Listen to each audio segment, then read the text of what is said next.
Spring Creek Model Trains is hitting the road and taking scale signs along for the ride. The signs that bring your models to life can now be found in Deschler, Nebraska, and at nearly 100 train shows throughout the country. It's time for the granddaddy of them all. Come see Spring Creek Model Trains at the Railroad Hobby Show at the Eastern States Expo in West Springfield, Massachusetts, January 25th and 26th. And to see more of the largest collection of handcrafted scale signs on the planet, head to scalesigns.com.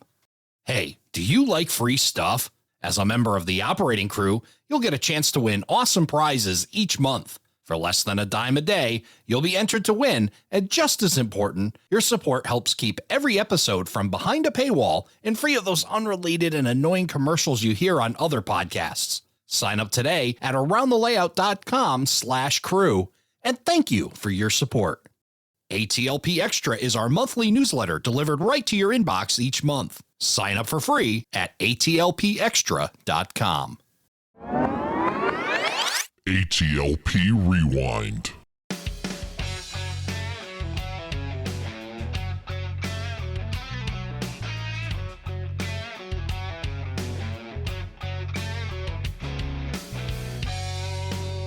Hello, everybody, and welcome to Around the Layout, where model railroaders come to tell their story. My name is Ray Arnott. So glad you could join us. We're going to be talking about prototypical model railroading, and joining me to do that, Isaac Fabris. Isaac, welcome back. Howdy. Good to see you again, my friend. Likewise. And we've been chatting a bit about this. I know that you probably, we'll be nice here, but we talk to a lot of freelance model railroaders, and we get to hear how they've created their stories. And I still think it's very, fascinating how many of these have landed there. But I know I've got at least one friend out in Illinois who may cringe a little bit when he hears this, because you're more into, and we were battling around with this word, and whether we started with hardcore and then extreme and then some other things, but then we landed on authentic, and you really like to head towards the more authentic prototype railroading. So we're going to get a chance to talk to you about all the things that you like about doing a little bit more on the prototype side and following that path, and then learning how you get all of that information to truly stay authentic to your prototype. Yeah, I can get behind a good railroader lies, but I'm just a lot harder than most to convince of its plausibility. So tonight we're going to be talking about that, and looking forward to it. So Isaac, this is your third appearance on Around the Layout podcast, and we've talked a bit about it, but for those that may not remember or haven't got a chance to go back and listen to it, why don't you tell us a little bit about what you're modeling? I'll deviate a little bit from last time that I'm modeling the CNIC Heyworth Spur in 2006. But I'd like to say I'm modeling the CNIC Gilman Sub now, of which the Heyworth Spur is just a small portion of. Because when we start to get to talking about all the prototype research that I've done and my prototype interests, the Gilman Sub, the entire subdivision, is a more accurate representation of what I'm interested in, just not what I'm currently modeling. Excellent. So in your path, it sounds like you've even become a little bit more prototypical as you're kind of like tuning in, because it was all about the Heyworth Spur. Now you're kind of like, pulling that even tighter. Is that right? I don't think any tighter. Like I said, the Heyworth Spur is just a spur off of the Gilman Sub. I've always been interested in the Gilman Sub. I just only chose to model the Heyworth Spur in my current home because I knew that I wanted to do something achievable. And that I wasn't going to be in this house forever. Tell us how you landed on the Heyworth Spur and the Gilman Sub. It's pretty simple. I grew up at the epicenter of both the Heyworth Spur and the Gilman Sub in Clinton, Illinois. Excellent. So you're kind of rebuilding some memories that you've had from the time growing up. Yeah, I think I said in one of my last episodes, I'm replicating the era which I grew up in and saw bits and pieces of, but didn't fully get to experience. Excellent. So kind of rebuilding that so you get to experience it. Right. What going back to it, I mean, when you were younger, how much of this information were you able to kind of carry forward? What are some of your better memories of the actual prototype? I've very, very few. Just bits and pieces here and there, being playing at a park near the tracks and seeing a train go by as a kid, driving by the yard, seeing a train on a trip somewhere. along the road where the tracks parallel the road, which the Gilman Sub parallels only Route 54 for basically its entire length. So in family road trips, a lot of times you'd see something out the window, but I don't have any specific memories. It's just kind of bits and pieces and snippets. So kind of making up for lost time, Exactly. creating something you missed, which is really kind of a neat idea. Yeah, a lot of people would call it a time machine, and that's an accurate representation. But I think even more so, I'm attempting a historical reenactment of it. It kind of goes along with what we've talked about before with like calling it a simulation, right? Sure. And when we operate our layouts and when we do scenery or when we even do track design, you know, how much can we get, how close can we get this simulation? And that sounds like exactly where you're heading towards. Sure. An authentic simulation. Exactly. Yeah, there's that authentic word. Perfect. Yep. We found the way to mix that in there. Yeah, no, I like that. I like authentic better than accurate because I'm more interested in the macro side of the prototype and not the micro side, and in that I don't consider myself a rivet counter. Far from it, actually. Sure, I have minimum standards for detail. Like I don't have any blue box cars anymore because they're just so chunky. But at the same time, not everything is tangent level. I guess in my mind, I go to, and I'm thinking about this simulation concept, and I think about the things that exist for simulating, right? And then maybe even outside a railroad, and maybe my mind goes to really aircraft, right? They've got these simulators they use for training, and you know, out the windows they see trees and houses and you know whatever else is there on approach, and they can get, but not all the detail is there, but it adds to the feel of them flying the aircraft. And Right. I think, you know, kind of coming back to it, and maybe I've gone a little bit off the rails here, but I think that's kind of what we're trying to do too, is like, you know, emulate as much as we can without taking away from the experience of running the train, but still make sure that it's an authentic feel. Am I pulling myself back on the rails here? Exactly. Yeah, I don't want to cross into tedium of again the differentiation between accuracy and authenticity. If I was accurate to the extent I am authentic, I might have already crossed into tedium, and the op sessions wouldn't be fun for me or visitors. But the other thing is I want it to be comprehensively authentic, and that I don't miss any of the parts of the authenticity. So paperwork is authentic, operations are authentic in the way of, I'll sound like a broken record, but the proto throttle and momentum, traffic and cars types and all that, like we've talked about in prior, and like you talked about with Matt Fricks, is all authentic. Roster is authentic, obviously. Scenery is authentic. The route is authentic. The towns, the industries, yada yada yada. To me, it's all about telling the story, right? And we talk about this, another concept of storytelling with our layouts. And a good storyteller can tell the story when they remove all the boring parts. And I think that's where you're talking about that tedium, right? That you have this ability to tell the story of the Gilman Sub or the Heyworth Spur without all the boring parts that nobody cares about, but yet still be able to tell an authentic story. Exactly. I mean, you watch movies, you know, you watch a biography, they don't tell you about the average day of a person where they just went to work and came home. They leave that part out, and instead they tell the exciting parts.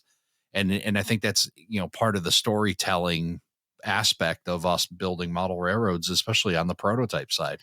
Right. I actually have a funny example for that. Just last weekend, a family friend of mine who's retired from the CNIC and worked commonly on the Gilman Sub gave me a tote of his old paperwork.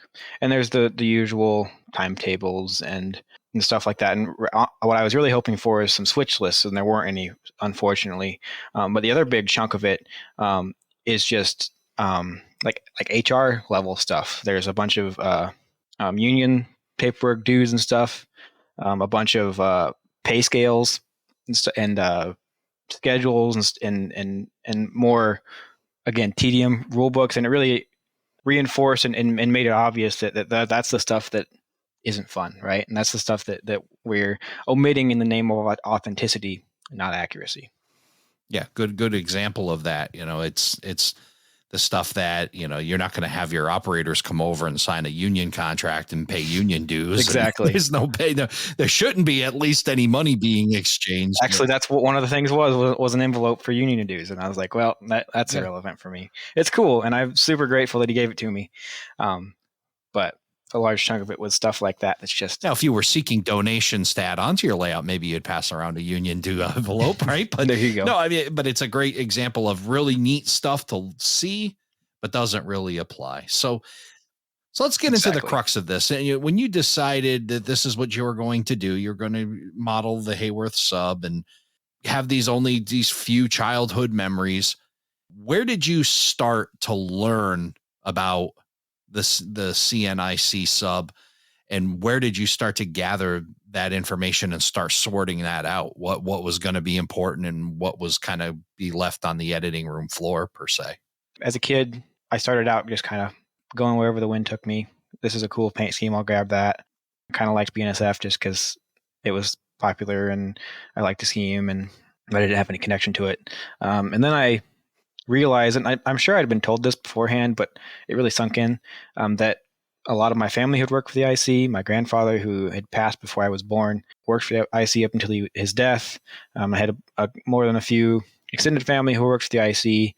One cousin who still does, and the fact that it's the hometown railroad really sunk in. I think in late high school, sometime around high school, and I started to just be like, okay, I'll start getting CN stuff, and without really a direction besides that. And then I think I found some of the, if I recall this correctly, I'm actually kind of guessing at some of this, but I found some of the websites, the archive websites, Railroad Picture Archives, railpictures.net, and YouTube too, although there's not that much coverage of my line on YouTube. And started looking and realizing just how cool that era was for power and traffic and all the stuff now that I'm engulfed in. And just kind of slowly started realizing and slowly started researching and noticing and picking up on things that, oh, this happened in this year. Oh, this is how this worked. This is what, you know what I mean? That type of thing.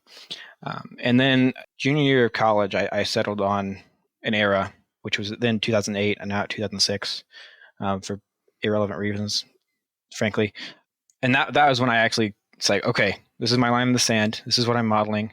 I think this is a worthwhile endeavor to positively constrain myself in this manner, because my goal is not just to buy whatever shiny engine piques my fancy. My goal is to reenact or relive this era that I kind of missed out on.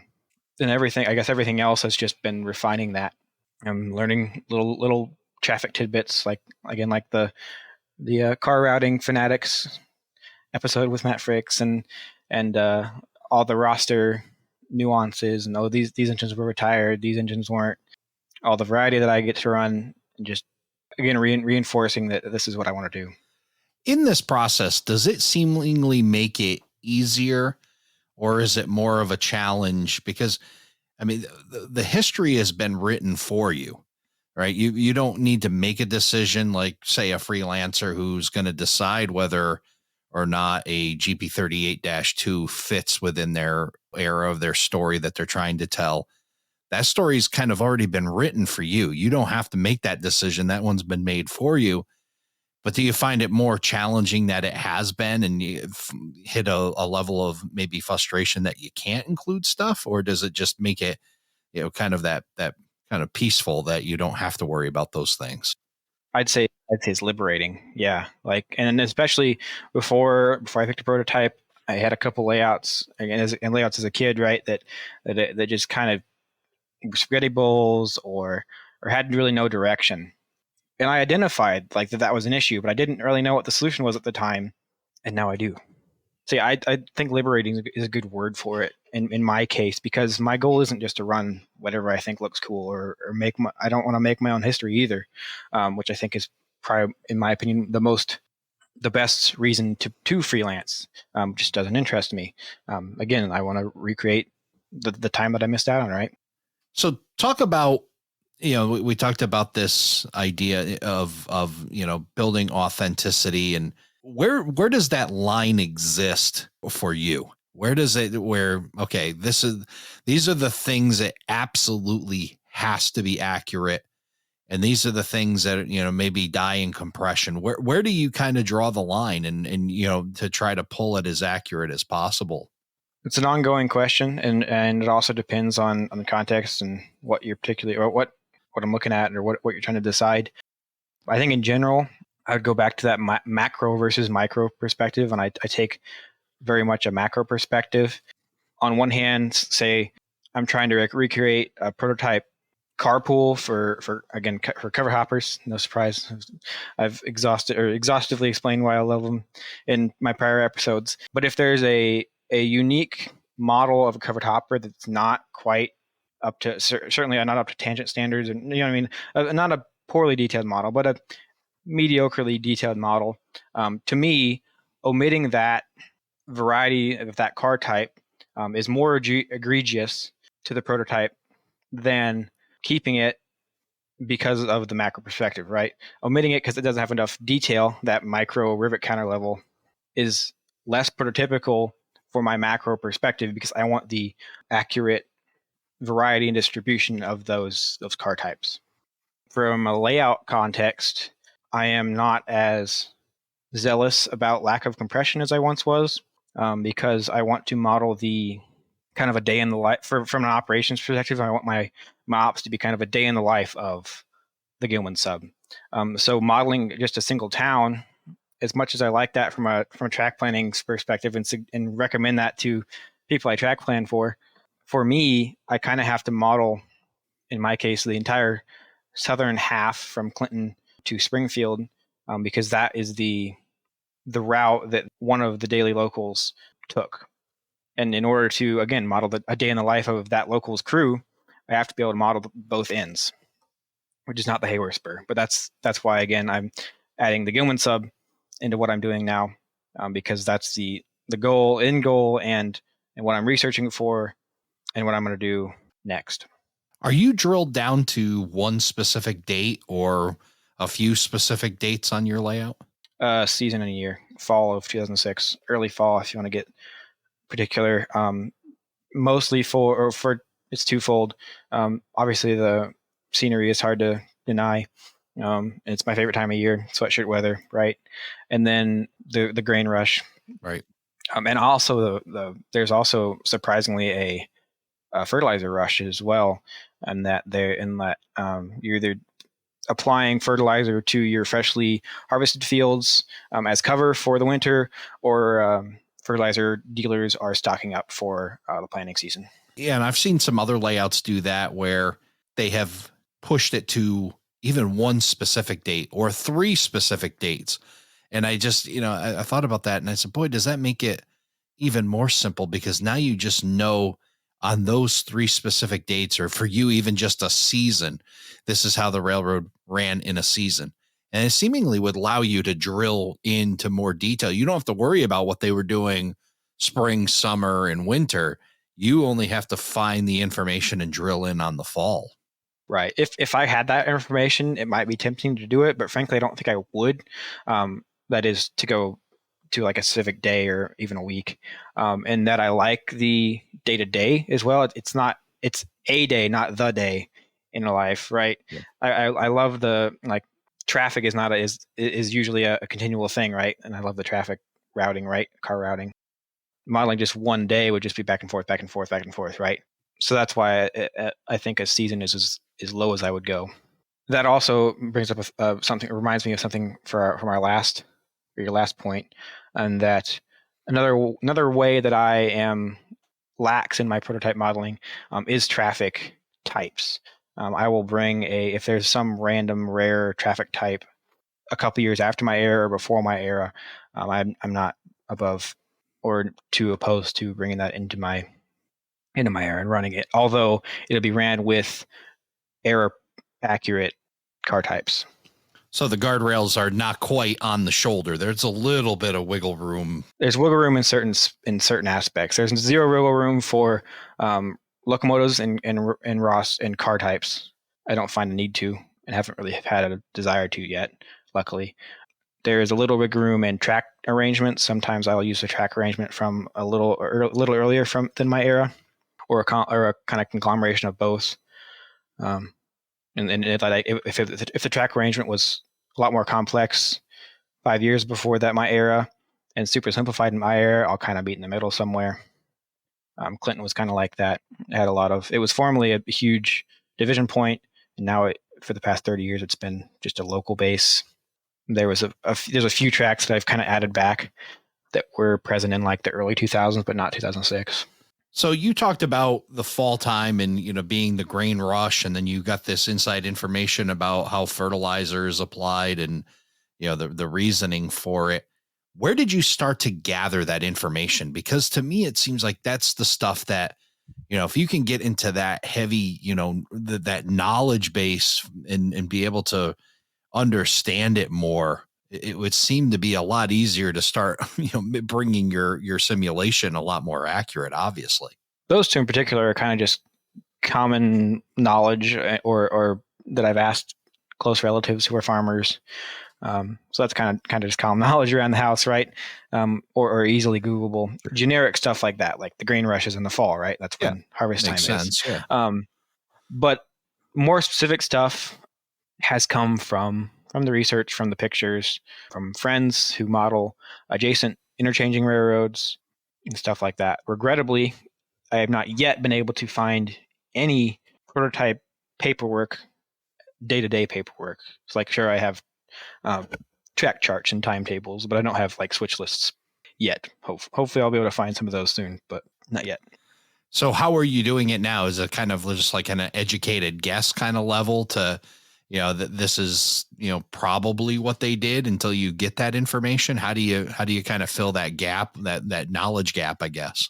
Depends on the traffic type. But generally it's from pictures or YouTube videos, pictures especially. I was just listening to my last episode, and I had 2,000 entries in my database. I now have 3,000 entries in my database, but very few of those are actually from the Gilman Sub.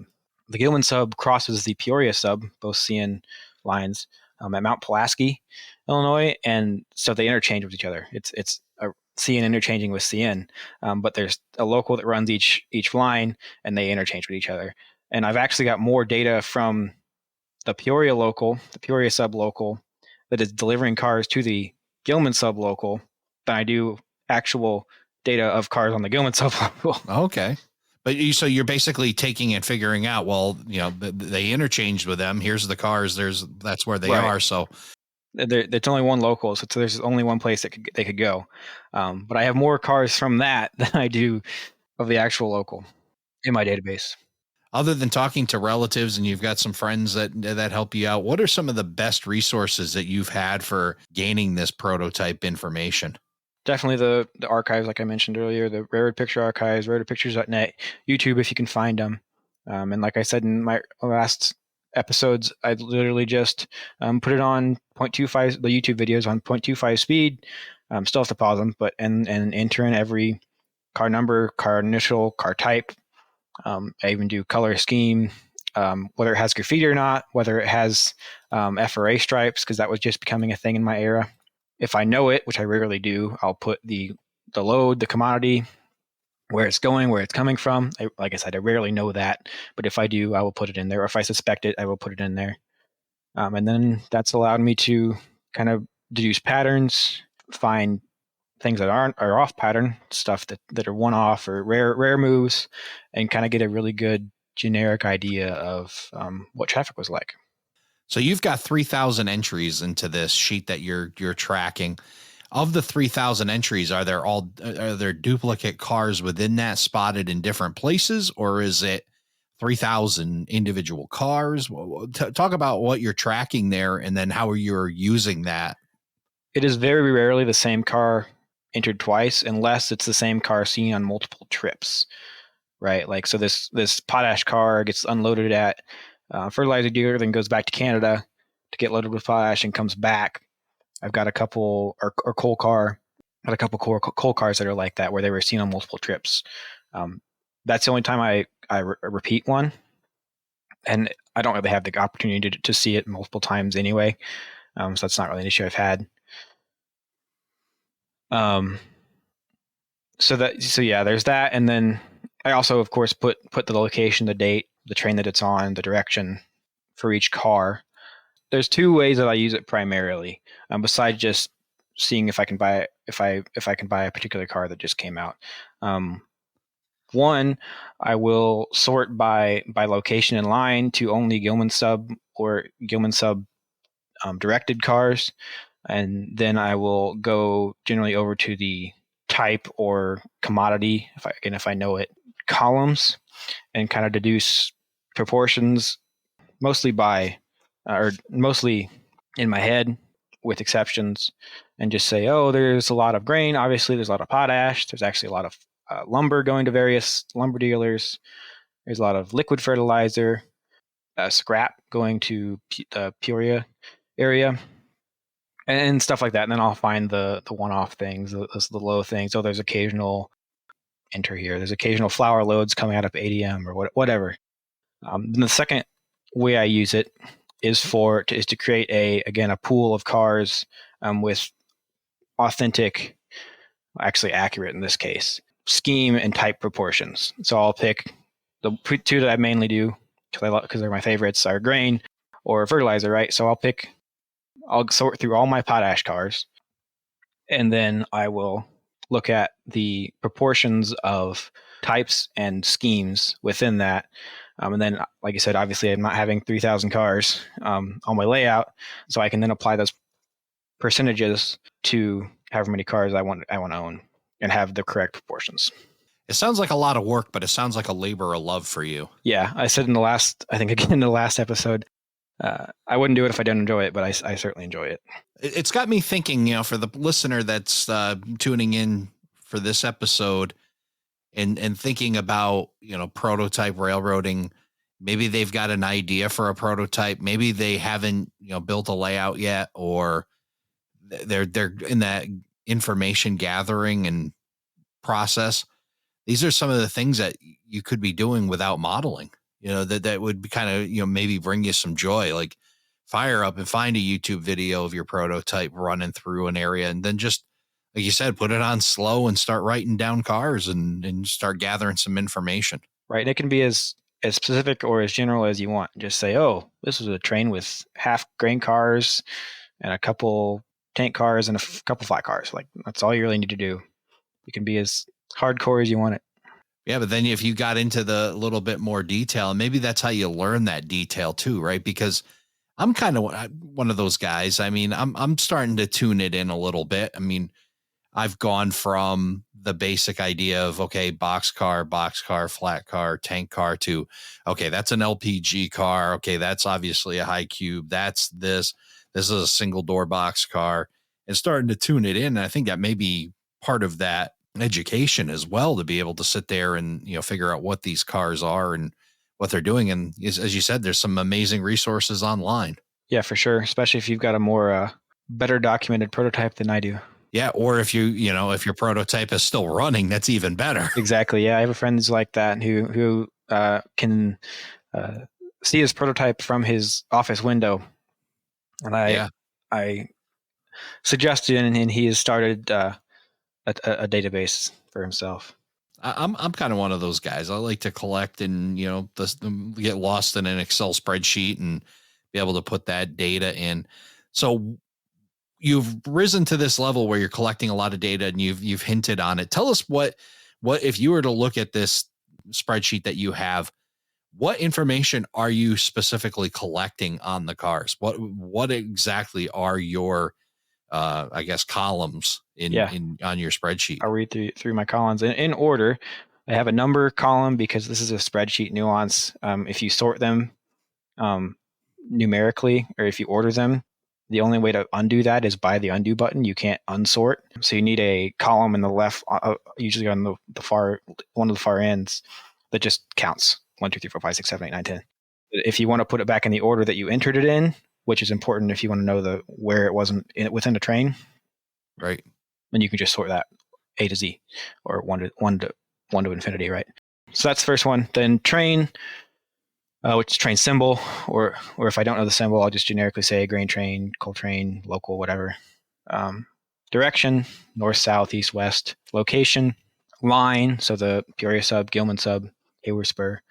Date, marks, so this is a reporting mark, CN, IC, ADMX. Number, type, so this is the code generally.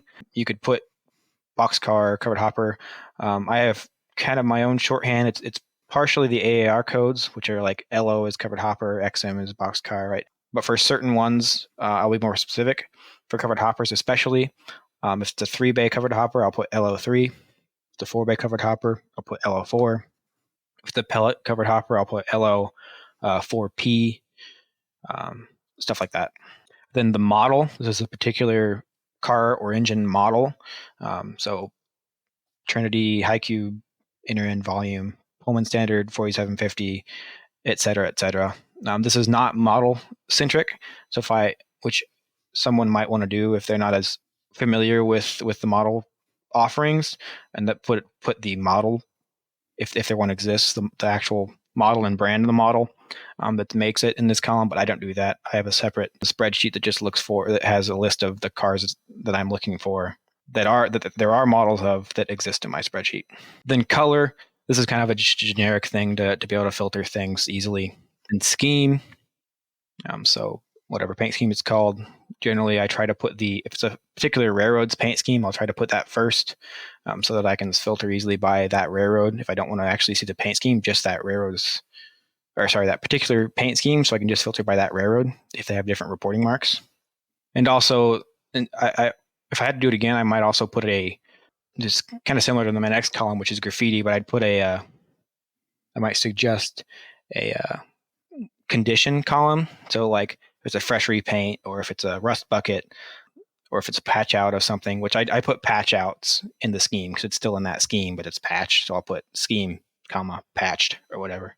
Then FRA striped. This one's specific for me. The FRA mandated the yellow reflective stripes in 2005.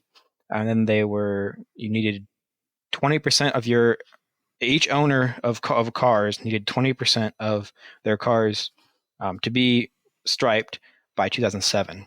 And then every year after that, they needed 10% more until they hit 100% in 2015, I think. 2014 or 15, because he skipped. No, it was 15.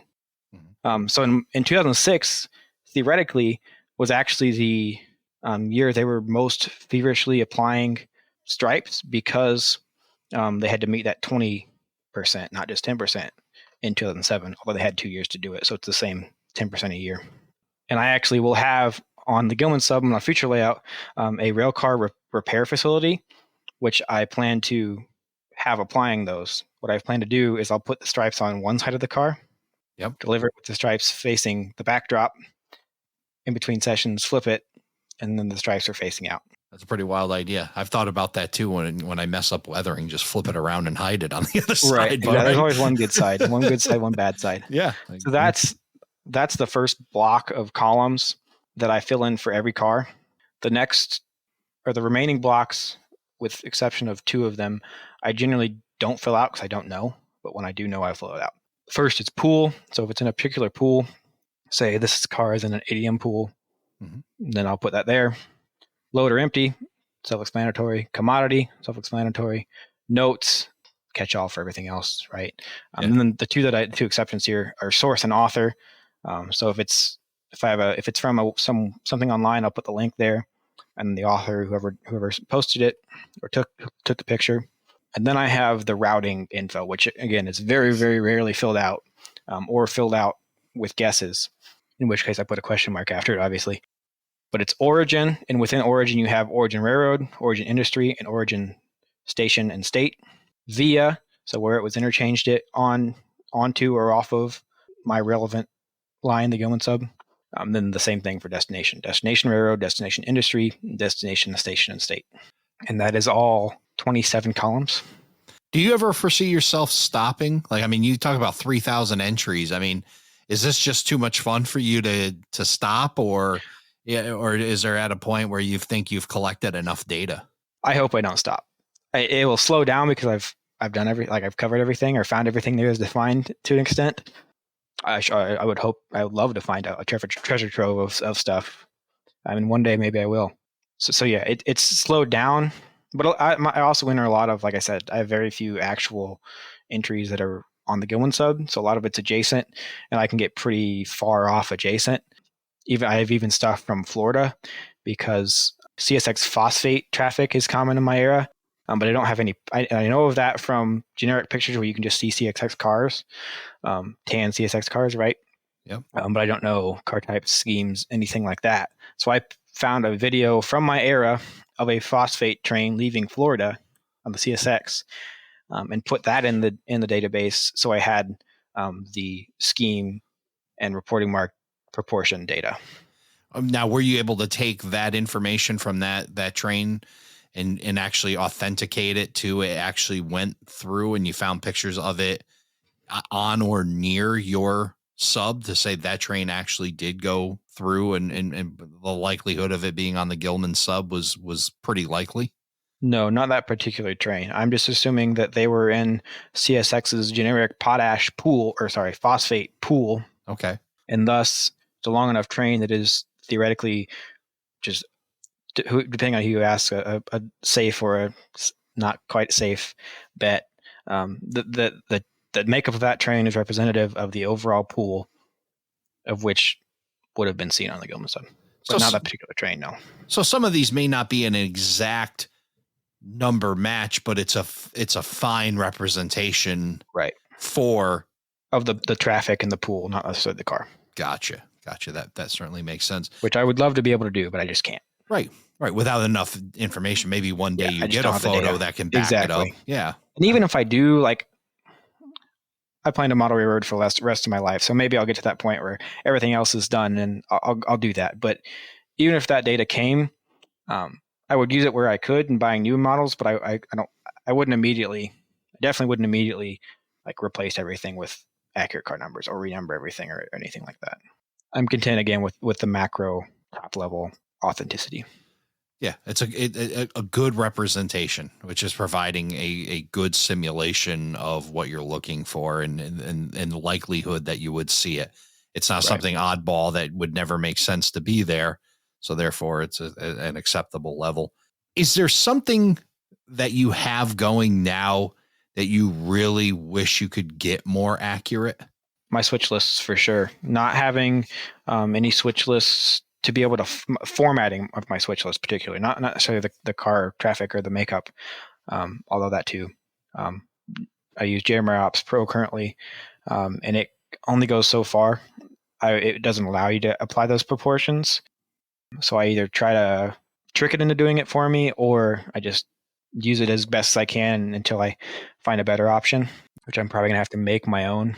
The best option, if you're willing to, is just use a spreadsheet or something like Ops Buddy, which is a spreadsheet that Matt Forkham created.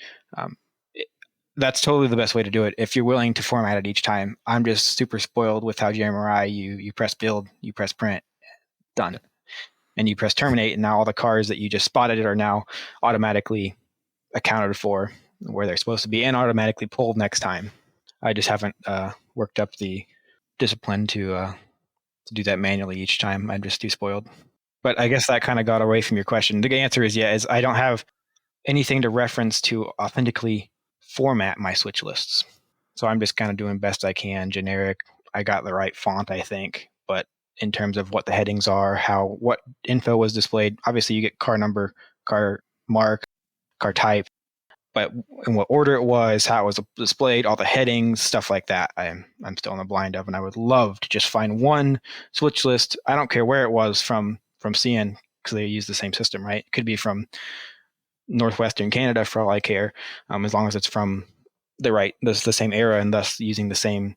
They used a system called SRS, something scheduled railroading, something like that, as a system to track traffic and thus print out switch lists. A conductor somewhere went home, emptied his pockets, he threw it in a pile somewhere, and it's sitting there just waiting for you to find it someday, right? Exactly. Yeah. Well, hopefully you do find it, because I know that that's kind of that, that information you just desire to see. And it is really neat. And I've gotten the opportunity to see some inside baseball stuff from the Providence and Worcester. And it really is neat when you can see what it really is and what it really looks like. And then, of course, be able to rebuild it and then apply it to your layout and build that level of authenticity. And it feels good as an operator, because you're learning something, right? When you guys come over and they're operating your layout and you hand them something that's authentic, or they're seeing something, it's like, this is really close to the way it was. Yeah, it's just hard to explain. It just be so much cooler. It's still a switch list. It still tells you pull spot everything at whatever location, but the way it tells you that, I think being authentic would just be so cool. Yeah. I'm more than confident you'll get there. You're persistent enough, sure. and you got plenty of time to figure it out too. I'm sure. Yeah. In fact, I've actually supposed to be having a guy who found one, some from the Ontario, I think, area from 2001, but I think they were still using the same system. So we'll see. He had to find them and scan them. Fingers crossed for you, my friend. I hope you find that information, and certainly enjoy listening to, the deep dives that you take into the CNIC Heyworth Spur and obviously now the Gilman Sub, and setting an era, going for all of that information, building an awesome simulation of a railroad that you kind of missed out, but now you get to live it in HO scale. And it sounds like you've got a couple hobbies within the hobby of doing some kind of historical research. Is there a historical society wrapped around the IC? Have you ever touched base with that or worked with that at all? Yes, I've been meaning to. There's an IC Historical Society. They were originally independent, and they went defunct for reasons I can't recall. And their collection is now owned under the protection of the Monticello Railway Museum in Monticello, Illinois. They used to put out a magazine too, which they're not doing anymore, but I think they might eventually revive. And then the Monticello Railway Museum is currently scanning all the back issues and posting them for free on their website. And it's actually it's fitting too, because Monticello has a bunch of IC engines and equipment, 2 of which were actually donated to them by CN. Actually, more than that, 3 or 4 of which were donated to them by CN. Oh, excellent. Excellent. Including the very first SD40 ever built. Well, we'll get those links and we'll share them along with all the other information on this episode at aroundthelayout.com/137. We'll also share some photos that Isaac will provide of his work and everything else. So go there, aroundthelayout.com/137. Check that out. So Isaac, you and I, when we were talking about this episode, we put together a question of the month, and we asked listeners, what is the most prototypical thing about their layout? We got 6 great answers, and we're going to take a listen to those and see what folks had to say. I know who one of them is already. You know who one of them is. All right. So we'll see if we can figure out which one it is. We're going to actually start with Paul Stamp. Hey, Ray, this is Paul Stamp, and I model the Finger Lakes Railway in HO scale. Most of what I model is in an effort to be prototypical. My rolling stock roster is filled with cars that I've actually seen out rail fanning the Finger Lakes. My op scheme replicates the same jobs FGLK runs on a weekly basis, and my track plan replicates the hub and spoke nature of the lines that the Finger Lakes owns. But the most prototypical thing about my layout is actually something that I haven't built just yet. Joey B. of Late Night Hobbies has produced a kit called Short Line Railroad Offices and Workshop, which is a prototypical replication of the actual offices that are at the Finger Lakes Yard in Geneva, New York. I'm so excited that Joey chose to create this kit, and I'm very much looking forward to assembling it in order to give my layout a feel of the actual prototype. Well, that's pretty cool that he worked with Joey. Joey does a great job over at Late Night Hobbies and great supporter of the podcast. Very cool that he's able to provide these buildings to bring even more authenticity to the Finger Lakes, which is a really cool short line railroad out in central New York. Oh, yeah. I didn't recognize the name Paul Stamp, but as soon as he started talking, I recognized his voice from his YouTube channel. I'm a big fan. Very cool. All right, let's hear from Mike Osborne. Hi, this is Mike Osborne on my Santa Fe Pacific Railroad. The most prototype thing about my layout is everything gets weathered. Freight cars, engines, structures, track, Everything has weathering on it. Nothing's bright and colorful. Enjoy the podcast. Well, thank you, Mike. Appreciate that. And yeah, weathering definitely brings a great feel to a layout, doesn't it? Yeah, that's a good one. I think it's one of my, obviously I don't have everything weathered. I would love to be, and I kind of wish I'd done this from the start and only putting weathered stuff on the layout. And if it's not weathered, it doesn't go on the layout. But I'm too far gone for that. Maybe I can eventually. If I only run weathered cars and I get enough cars that I can run the layout, but not there yet. And also kind of goes back to one of the things, I don't know, I'd call it a pet peeve, but consistency and authenticity or being a prototype modeler, and that if you're a rivet counter but you don't weather your cars, sure, you're free to do that. But I think you're a little inconsistent in that you're not being comprehensively authentic. Authentic. Weathering happens, you get these things out here and it doesn't take them very long and they've got dirt and grime on them. I mean, think about when you buy a new car, how soon do you have to rewash your new car? And, these rail cars are going up and down through some dirty places and it doesn't take long. So they don't stay clean for long unless you want to model that one day that they were all clean. I guess that would be the only way you could possibly sell it. But and even still, the wheels and couplers are still rusty. That's right. All right, let's take a listen. Michael Spore. Hello, Ray. This is Michael Spore from Houston, Texas. The most prototypical aspect of my layout is the schedule. 100% of the trains in my operating sessions, freight and passenger, run in the exact schedule that the real trains did. During the operating sessions, I use a strict fast clock to keep all these trains at the accurate times they left from the stations for freight and passenger.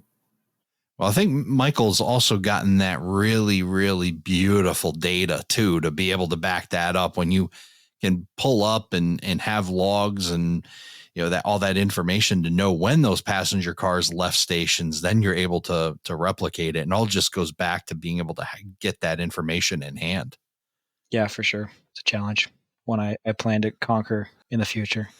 Excellent. All right, let's listen to Dave out on Long Island. Hey, Ray, it's Dave Barraza. I'm answering the question of the month. I would say that the most prototypical thing on my layout is the operations scheme.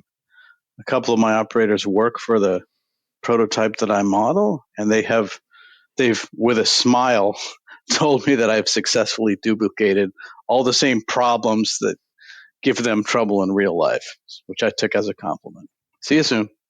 Yeah, I think that's the stamp of approval, right? When you get a former employee or employees to come to your layout and say, "Yep, that felt like a day at work."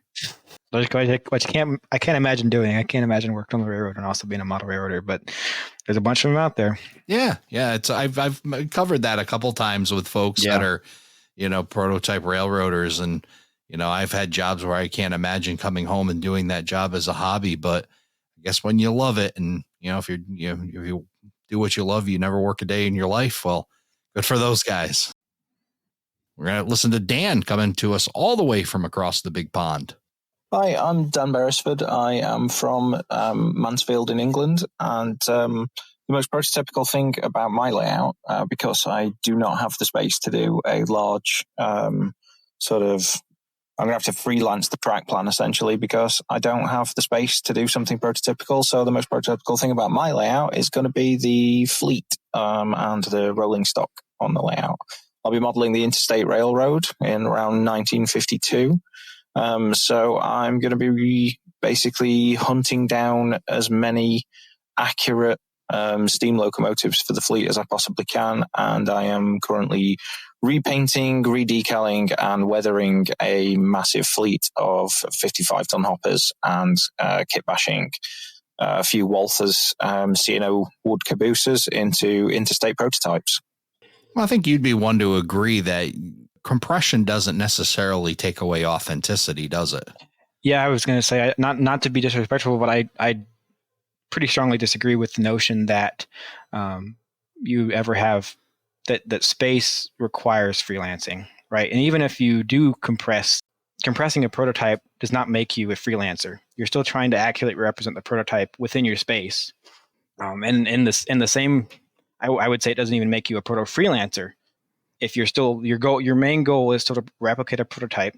Compression is sure a necessary evil, but it doesn't, even compression or modifications of the track to fit it or to bend it to your space is not proto freelancing, because your main goal is, sure, technically it's proto freelancing. Sure.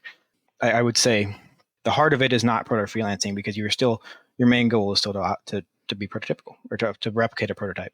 Yeah, like what you said, necessary evil, because and not even really evil. It's just a necessity. Right. I mean, nobody I know has a building big enough to build any of the, even the shortest short exactly. line. We all do it. Yeah. I mean, it's. I've compressed the Heyworth Spur, even though I've compressed it a very little compared to most. It's still compressed. It doesn't make it a freelance or even proto freelance, in my opinion. Right. On that same note, I think that there's two sides of proto freelancing. There's proto freelancing and there's proto freelancing, right? There's proto freelancing where I'm sure I'm making concessions that maybe deviate me a bit from strictly prototyping, but I'm still trying to model a prototype. Whereas there's proto freelancing in where I'm trying to create a fantasy railroad, a railroad of flies, but I'm trying to keep it authentic, right? Or plausible is the word I like to use. Mm-hmm. And I think that, sure, those are both proto-lancing. There's just such a huge gray area that calling everything proto-lancing is technically true, but not helpful.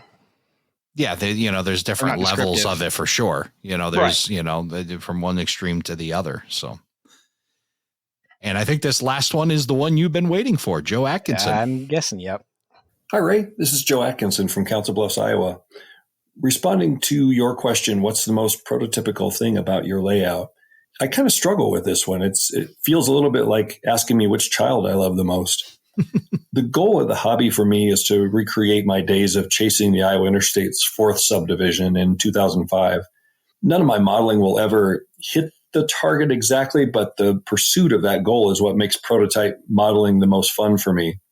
In my mind, the layout as a whole is really the model. It's like a 3D live action painting, with track and equipment and structures all being detail parts to be assembled in order for that larger model to look and operate like its prototype.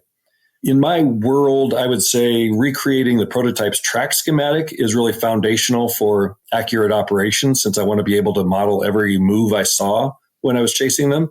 But smooth locomotive handling, trouble-free operation, accurate car routing, and equipment choices and structures and scenery are all super important to the quality of that overall layout model. Thank you, Ray. I really enjoy the podcast. I hope everyone has a very peaceful and meaningful Christmas.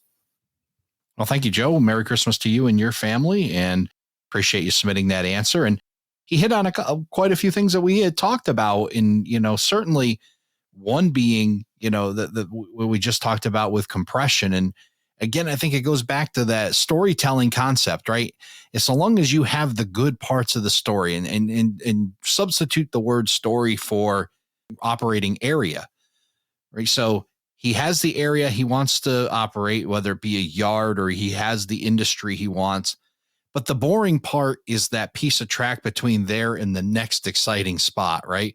And if you can compress that a little bit. Now, I like the neutral space idea too, but if you're compressing that, you're taking the boring part of the story out, and there's nothing wrong with that. That's a good storyteller. Exactly. Yeah. Yeah. No surprise. I'm a big fan of Joe's, and I'm gonna out him. He admitted to me he had to take like 7 takes of that before he got a good one. He told me. Well, that's all right. We take a few takes when we record this as well. So Joe's did an excellent job. We appreciate that. And everybody who submitted their answer for the question of the month. And if you want to submit your answer to next month's question of the month, you'll go to aroundthelayout.com/question. Check out the question of the month there. Hit record, gives you all the instructions on what you need to do to submit your answer. You can do it right from your phone or any other device that you can connect to the internet that has a microphone. So leave us a message and tell us your question of the month. You may just hear yourself on Around the Layout podcast. Isaac, want to thank you so much for coming back again and sharing your passion for prototype railroading. And we've got so much more that we can talk about, and you've got a whole lot of stuff going on. And as you progress, we'll definitely keep up with you and get you back on the show and learn some more about prototype railroading. But until then, Thank you again for coming on. Merry Christmas to you and your family. You too. It's always a pleasure.